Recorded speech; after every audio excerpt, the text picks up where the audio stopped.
नमस्कार, रसस्वादमध्ये आपलं स्वागत आहे. आज आपण बघणार आहोत ब्रेड पॅटीस.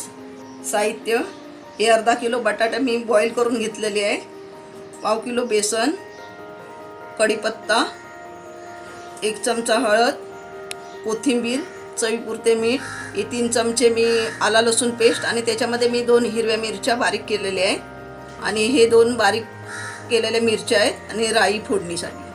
हे पॅटीससाठी मी ब्रेड घेतलेले आहेत 4. हे मोठे ब्रेड मी घेतलेले आहेत, तुम्हाला जसे घ्यायचे आहेत तसे तुम्ही घेऊ शकता.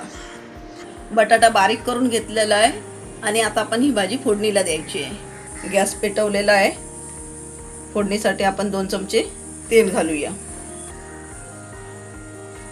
तेल आपलं तापलेलं आहे. राई आपण फोडणीला देऊया.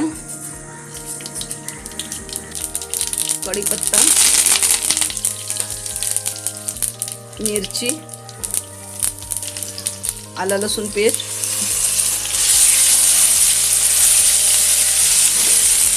चांगले असं परतून घ्यायचे.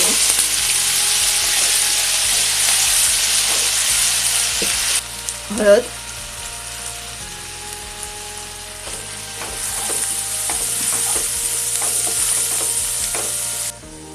कोथिंबीर थोडी,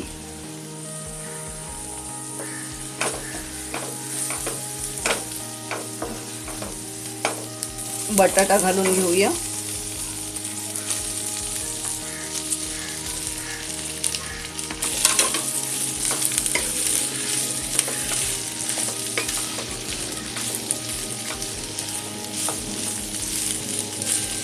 चवीपुरतं मीठ घालूया आणि हे चांगलं आपण परतून 2 मिनिटं घेणार आहोत. 2-3 मिनिटं आपली परतून चांगली झालेली आहे आणि ही आता आपली भाजी होत आली आहे. पॅटीससाठी आपली भाजी तयार झालेली आहे. भाजी थंड होईपर्यंत आपण बेसन जरा पातळ करून घेऊया. चवीपुरतं आपण मीठ घालूया. हळद, हे पाणी घालून जास्त आपल्याला पातळ करायचं नाही आहे.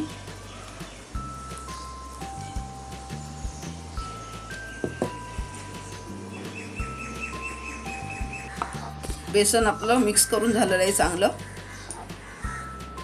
पॅटीससाठी आपण ब्रेडमध्ये भाजी भरून घेऊया.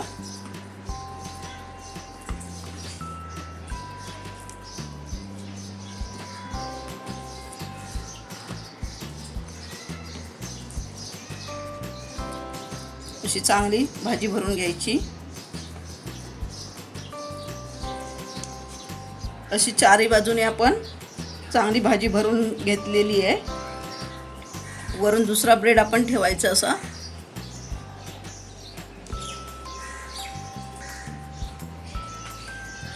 आणि आता आपण हे मधून कटिंग करून घ्यायचं आहे.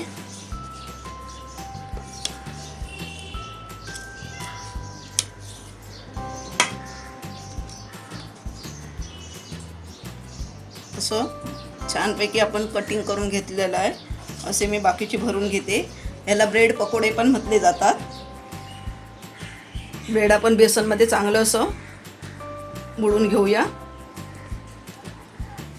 आणि आता आपण हे तेलामध्ये सोडून देऊया. गॅस मीडियमवरती आहे आणि चांगलं आलटून पलटून आपल्याला खरपूस हे तळून घ्यायचं आहे.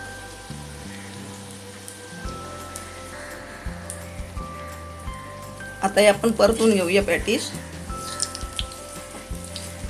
चांगलं फुलून आलेलं आहे आणि असं मीडियम आचेवरती हे तळून घ्यायचं, कारण गॅस फुल केलं तर एकदम लाल होऊन जाणार आणि आतलं बेसन कच्चं राहणार. बाजारात कसं पिवळी धम्मक दिसतात पण ती चांगली एकदम भाजलेली नसतात. तसं आपण एकदम पिवळं धम्मक नाही ठेवायचं, आपण लालसर करायचं आहे. पॅटीस आपलं चांगलं तळून झालेलं आहे. आता आपण हे काढून घेऊया. बाकीची मी आता तळून घेते आहे. ब्रेड पॅटीस आपली बनवून तयार झालेली आहे. एकदम चविष्ट झाली आहे. ही मी घरगुती पद्धतीने बनवलेली आहे.